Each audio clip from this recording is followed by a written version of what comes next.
Hey everybody, welcome back to GR Research. We are again looking at some speakers, and this is a unique speaker that someone sent in. It is a little Cambridge audio speaker that's a very unique design. And let me see what the model number is on this thing. Oh, the AeroMax 2. It's a very popular one now, and I've seen these advertised anywhere from $3.99 to $5.99 for the pair, and for the money, not a bad little speaker. The cabinets are really nice. It is almost like a piano finish, white gloss.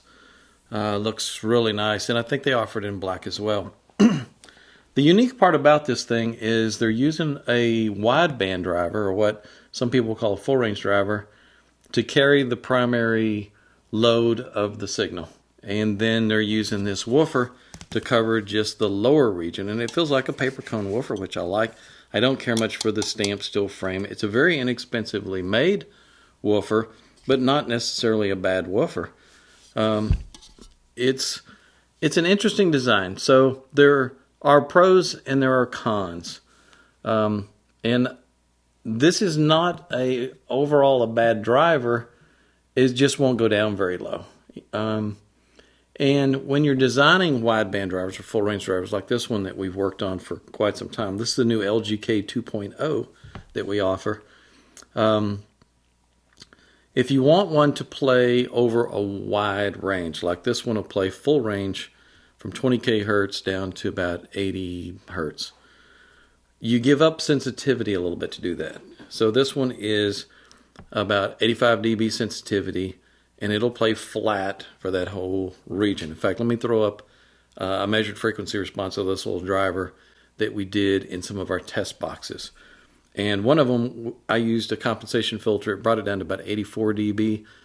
We did a front port on another one, and we brought it up to about 85 dB, and it's slick. These things sound really good.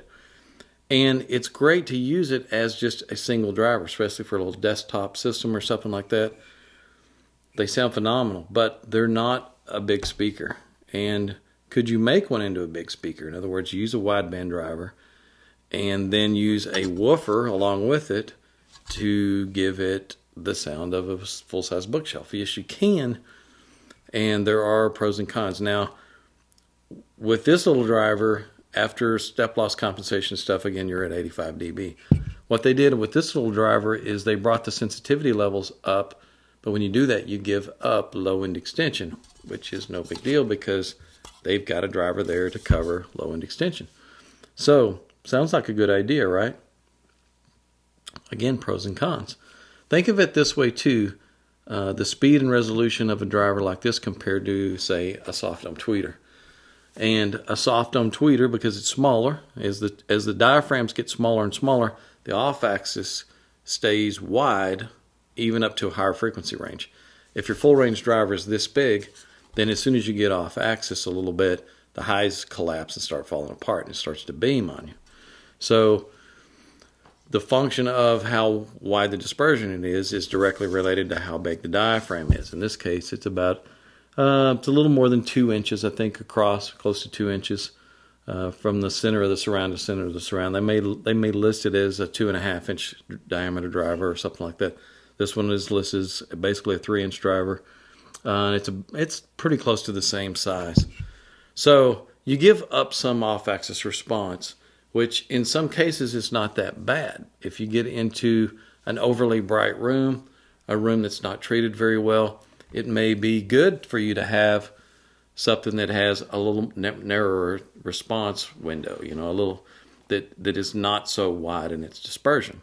So that could be a pro.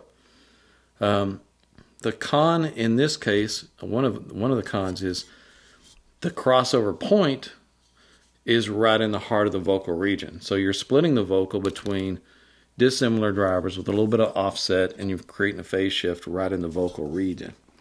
I would rather that crossover point be a little higher and let that vocal region be covered by a single driver myself. And another good point about this is because you're crossing at such a low crossover point, as you go up and down vertically, it's almost the same as you going left and right horizontally. the off-axis response is consistent in every direction. So you think, hey, that's a pro too. I mean, you start adding things up and you think, maybe that's a pretty good idea. You know, running a wideband driver and then a driver under it. Now, if we did that with a little LGK driver, the overall sensitivity would be down to 85 dB. So probably not the best candidate to do that. It's better off just using it as is. But what about doing this type of design like this? There are advantages, but what are the disadvantages? Well, the disadvantages when you're crossing, say, to a tweeter at 2 kHz versus crossing this little driver at 300 Hz is the size of the crossover parts change dramatically.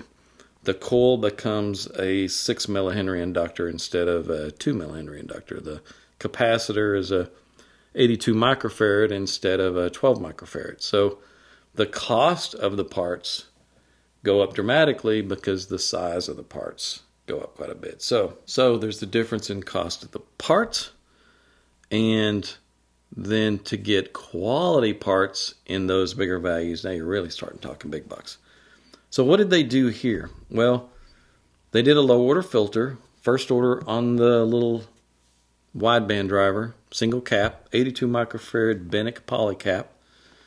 And then for the little woofer, they used a little iron core inductor and an electrolytic cap. So some of the vocals are being choked by the parts quality that they selected. And if you're wondering what this white stuff is stuck on the woofer here, this is two-sided tape. They just use double-sided tape to stick this thing on, and some little holes that line it up. That's how they stuck these little beauty rings on. This one is the same. It just sticks on over the driver, and you kind of have to peel it off to do the upgrade, and you may have to put some more sticky tape on it or spray it with some adhesive and then stick it back on when you're done.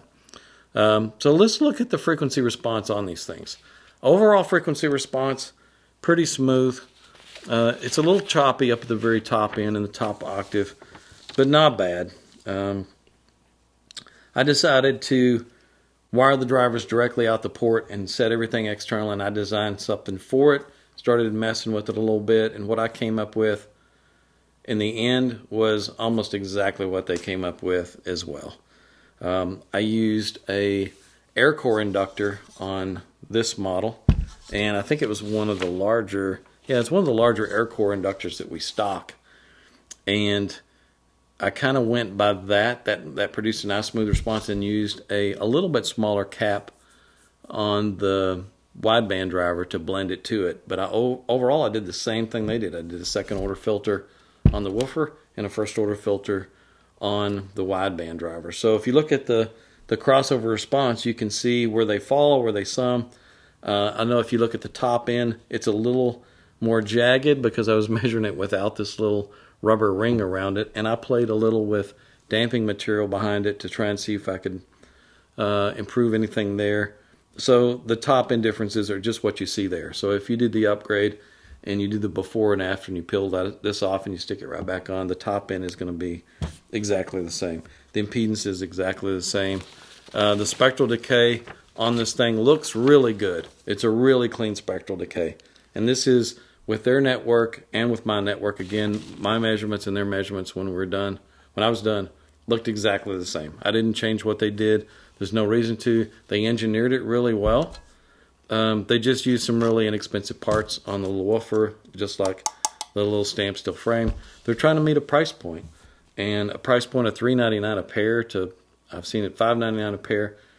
They're not leaving themselves a lot to work with. They're having to build this pair out complete for probably $150, $180, boxing and everything. They have to produce the whole thing. So to produce all of that that they did in this nice of a box is pretty impressive, really.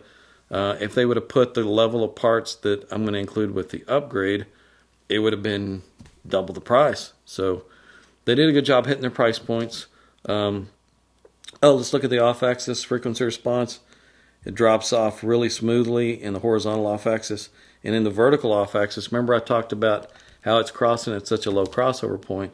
As we go up and down in the vertical off-axis, the frequency response hardly changes at all. They use some inexpensive binding posts on the back. Nothing fancy there. So what can we do? And I'm just offering a parts quality upgrade, a set of Sonic caps to replace these binding posts, and some new wiring. So all of that is $195. It should step the clarity and the detail levels up quite a bit. So if you own a pair of these and you want to do that, this is a really easy kit to implement. The crossover is still 3 parts, so piece of cake. If you want to upgrade that big polycap value to a pure Sonicap, that's going to increase the cost by $285 to go to a pure Sonicap for the pair of speakers for that value. So as you can see, as you start getting up into higher quality parts, because they're big in value, and that's having to use a bundle of several caps to make that value, the price shoots up quite a bit. So that's the disadvantage in this type of design versus, like I said, if I were to do our LGK with a woofer versus that same woofer with our tweeter, it would be less expensive to cross it to our tweeter, and in the end the sensitivity would be higher, the overall result would be better. Sometimes it's better to use a driver like this purpose designed driver for the purpose that it's designed for. So using something like that, again, in this case, pros and cons. I don't know how well you guys are going to like the way this sounds compared to a really lightweight diaphragm like a tweeter.